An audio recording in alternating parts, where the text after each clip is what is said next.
Okay, so those shoes turned out really dark, but that's probably okay. I'll leave them like that for now. Might adjust them later. But for contrast, and because we have some time left in this video, let's try and paint some fur here. Let's get a lighter color for that. As I think I've mentioned in the studio paint job, they do a sort of light tan color for this fur. I'm going for something more grayish here.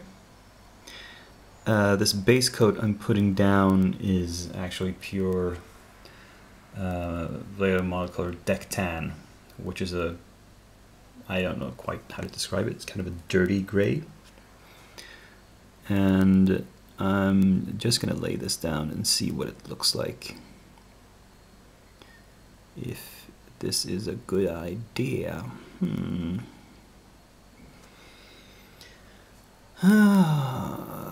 we'll see how far I get with these furs in this video. Oh, a bit flowy there. I shouldn't have. Which side is up?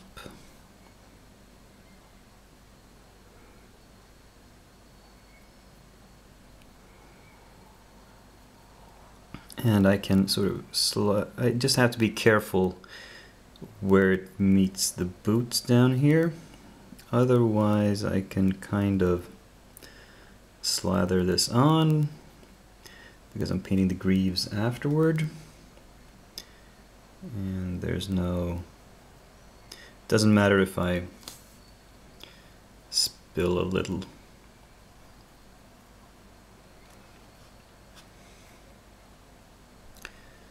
Yeah, this is looking sort of interesting.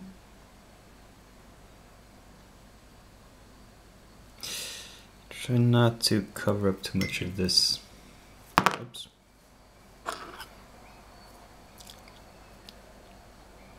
This little strap I already painted there. I've watered this paint down quite a lot to make it flow well.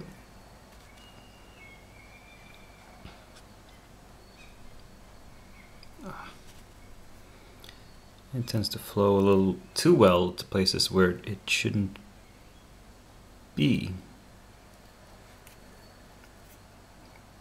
But again, because it's watery, I can pick it out again.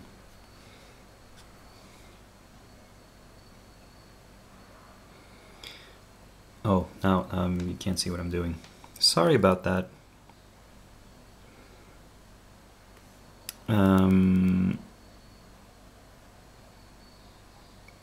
Yeah, that line there might need some.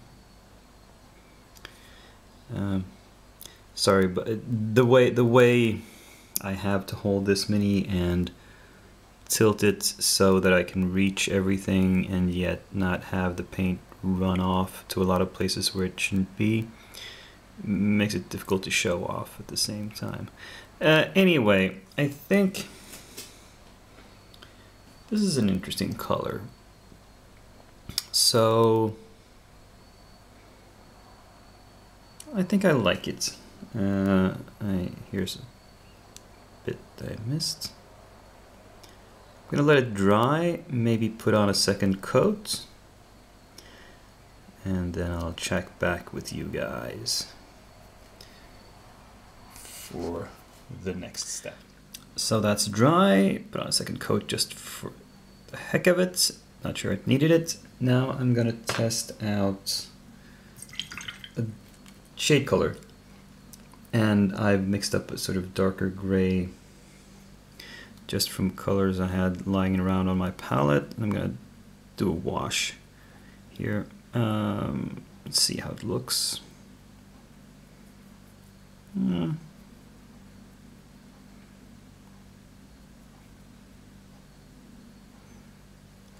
It's not really the same value of gray, but it dirties the whole thing down a bit, just makes it look a bit darker,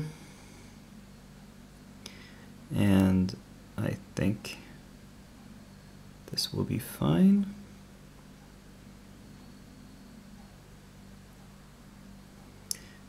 This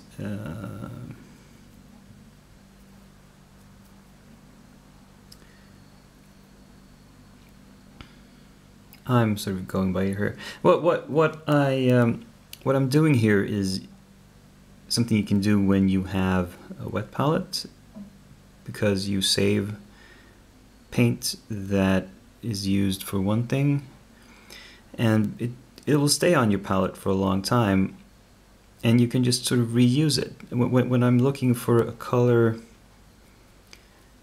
I can just sort of grab some colors I've already used on previous areas of the model. And apart from, you know, being the lazy and easy way to do it, it could actually help unify the model, the look of it, maybe. I try to justify it that way anyway.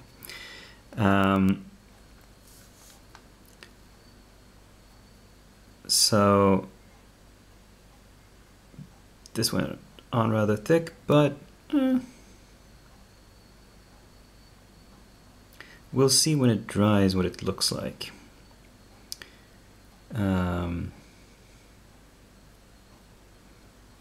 Yeah. So the wash has darkened, caused some shadows. Now I want to bring the main color back. To do this, I'm going to use a technique most often called overbrushing, which means I take a small amount of paint, not thin down in my brush, and I just kind of lightly brush it across the surface. It's sort of like dry brushing, except not as dry as actual dry brushing.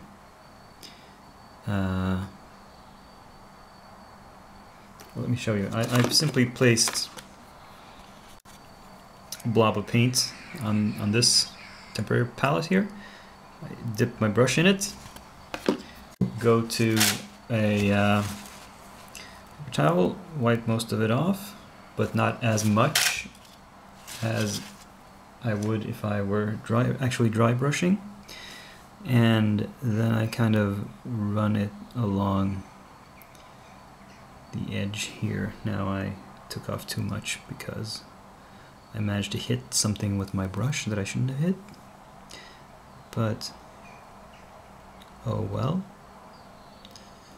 And there we got deposited a little too much. That's okay. This is just the first layer to sort of re-establish the original color. I need to wash the brush out once in a while, even though that makes it wet, because you don't want paint drying inside the brush.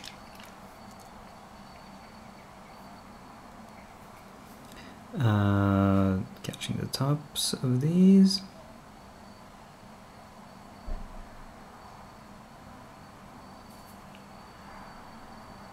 I think a lot of this is on the insides of the legs, that is between the legs here.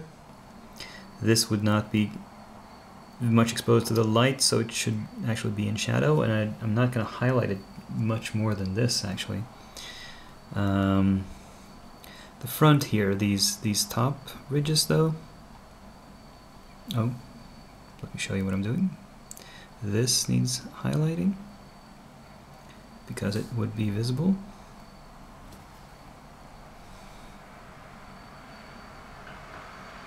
Clearly this needs highlighting. A little bit down here. There. This can be done rather quickly if you have some brush control. And oh, by the way, I'm doing the haft, the handle of this knife here in this color.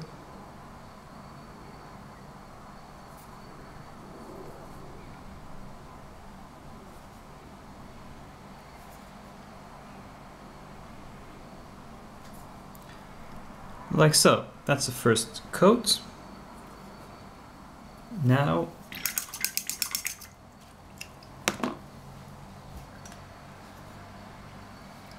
I am in fact simply going to, if I could place to rest this model, like so, add some white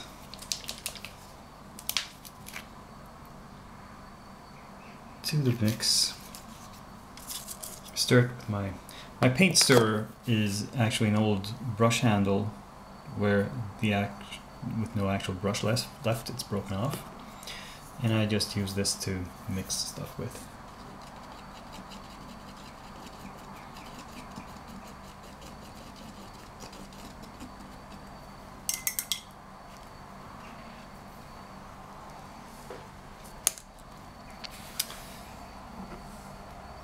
Now we have a lighter shade of this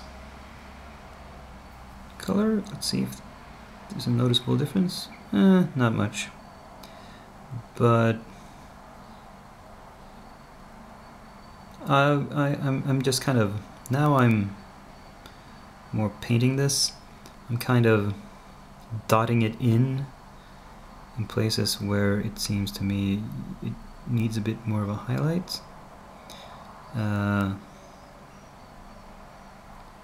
Just going by feel here, not really thinking too much about what I'm doing, just letting my intuition guide me. And tops of these clearly.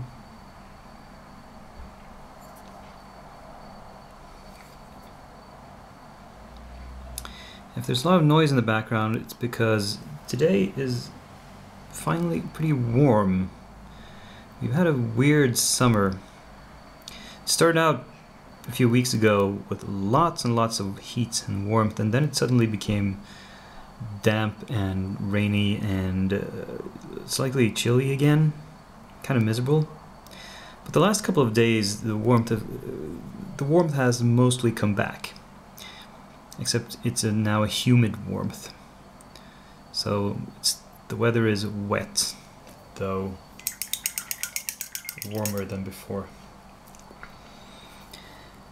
And yeah. Now I think what I'm going to do is do the reverse. See, last time I add a drop of white and I mixed that into the deck tan. Now I'm gonna put down a drop of white here and just take a little bit of deck tan and mix that into the white. So I want the white to be predominant still. So you see the difference. It's quite a jump, but it's not pure white. And that's what you want when you're doing this kind of highlighting with a lot of texture, when you're either dry brushing or over brushing like this. You want fairly large jumps in color to make it clear what's happening. And I've stopped highlighting the insides of the legs now. As I said, I'm simply catching the tops of these things. And I now will have a drop of pure white on my palette as well, right next to the color I'm using now. I thought might as well put it down there because I noticed that some paint was spilling out of my white paint bottle. There was too much pressure, air pressure built up when I shook it. So, and I'm going to go right to that. Now I've rinsed the brush out. Now I'm picking up some white in the brush. And I will just add a few tiny dots of that on the most visible areas, both front and back. Again, the back would actually be shaded by the cloak, but the cloak doesn't go quite to ground level, so some of this is visible.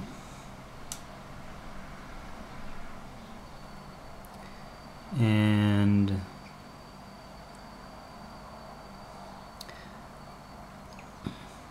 I'm doing this sort of randomly.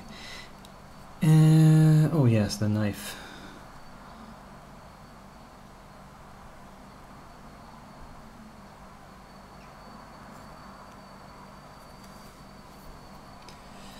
How do I think about the knife? I should probably just have a highlight here at the very top, so it kind of looks like a bone handle knife almost.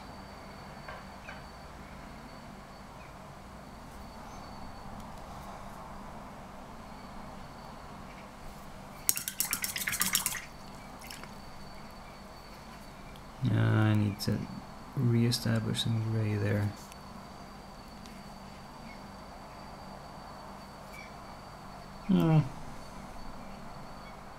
Okay, I think I'm pretty much done with the first. I'm gonna do one last thing before I coat them, and that is, you see the places where it's sort of, there's an indentation here. That's because there's some sort of string that's holding the greaves on, or a strap of some sort, and it's just barely visible in some places. And I'm gonna take some of the Beastie Brown color and just draw a really thin line here.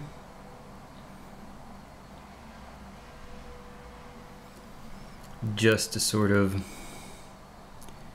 indicate that there's something there.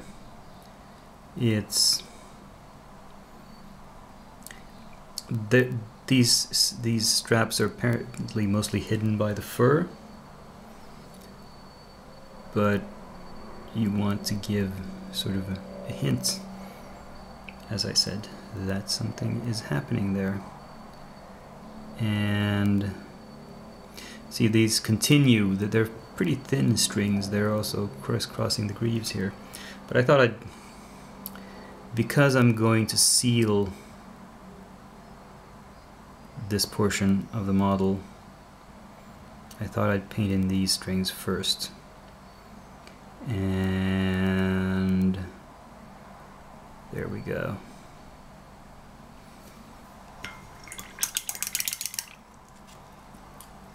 Actually, you know what? Let's give it a slight wash of a darker color as well.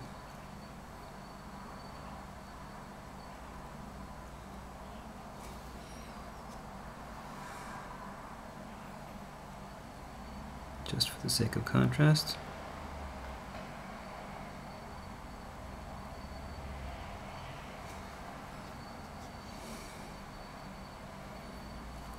There. Next thing I'm going to do is, again, gloss coat the fur parts that I just painted before I go on to the greaves. The greaves are going to take much longer because they're not as heavily textured. They are large, smooth surfaces, and getting those to look good takes more time than painting something easy like the boots or the fur. So I'm not gonna waste your time showing the gloss coating. I'll do that between episodes, and we'll get right into the greaves next time. And who knows when that will be. But until then, I'm Dakian, and I'm signing.